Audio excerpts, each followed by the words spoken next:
সংক্রান্তিতে নানা ধরনের বাড়িতে পিঠে হয়, তার মধ্যে যে পিঠেটা সবাই বেশি বাড়িতে ভালোবাসে সেটা হচ্ছে এই ভাজা পিঠে। নমস্কার, আমি রয়েজ লাইফস্টাইল থেকে শর্মিষ্ঠা। আজ আমি বানাচ্ছি মুগ ডালের ভাজা পিঠে বা মুগ সামলি। তার জন্য নিয়ে নিয়েছি এখানে 1 বাটি মুগের ডাল। মুগের ডালটাকে ভালো করে লো ফ্লেমে আস্তে আস্তে ভেজে নেব। কোনো লাল হওয়ার দরকার নেই, সুন্দর একটা গন্ধ হলেই ডালটাকে নামিয়ে ভালো করে ধুয়ে নেব পরিষ্কার করে। এইবার আবারও জল দিয়ে আর স্বাদ অনুসারে লবণ দিয়ে আমি ডালটাকে সেদ্ধ হতে দেব। অতিরিক্ত জল দেব না, বুঝে শুনে জলটা দিতে হবে যাতে ডালটা সুন্দর সেদ্ধও হয়ে যায় অথচ বেশ মাখা মাখা মতন হয়। তো এই যে ডাল সেদ্ধ হয়ে গেছে, আর লো ফ্লেমে ডালটা সেদ্ধ করলে কিন্তু সেদ্ধটাও ভালো হবে। তো এই যে লো ফ্লেমে আমি সেদ্ধ করে নিয়েছি, ডাল সুন্দর সেদ্ধ হয়ে গেছে।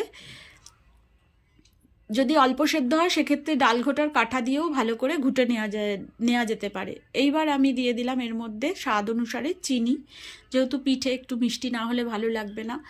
আর দিয়ে দিলাম একটু রঙের জন্য দিয়ে দিলাম হলুদ। এইবার এই চিনির জল জল ভাবটা যাতে না থাকে তার জন্য আমি ডালটাকে আরেকটু ভালো করে ঘেটে নিলাম।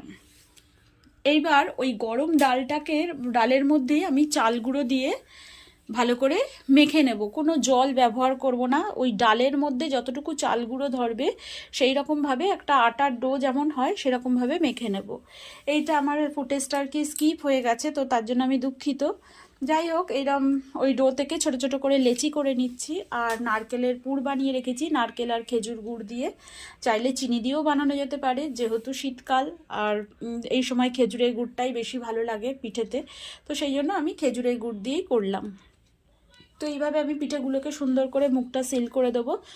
যদি ভালো করে না সিল করা হয় তাহলে তেলে দিলে ছেড়ে যাওয়ার সম্ভাবনা থাকবে, আর ডালটাও যদি ভালো করে সেদ্ধ না হয় দানা দানা থাকে সেক্ষেত্রেও কিন্তু ছেড়ে যাওয়ার সম্ভাবনা থাকবে। তো এইভাবে আমি প্রত্যেকটা পিঠেকে আমি বানিয়ে নিলাম। এবার কড়াইতে দিয়ে দিয়েছি তেল। তেল গরম হয়ে গেলে একে একে আমি হাই ফ্লেমে পিঠেগুলোকে ভেজে নেব। তো দেখতেই পাওয়া যাচ্ছে সুন্দর সবকটা ভাজাও হয়ে গেছে, একটা পিঠেও ছাড়েনি বা ভেঙে যায়নি। তো কেমন লাগলো এই ভাজা পিঠে বা মুগ সামলির রেসিপিটি? যদি ভালো লেগে থাকে একটা লাইক করবেন, কমেন্ট করবেন, শেয়ার করবেন আর চ্যানেলটি সাবস্ক্রাইব করে পাশে থাকার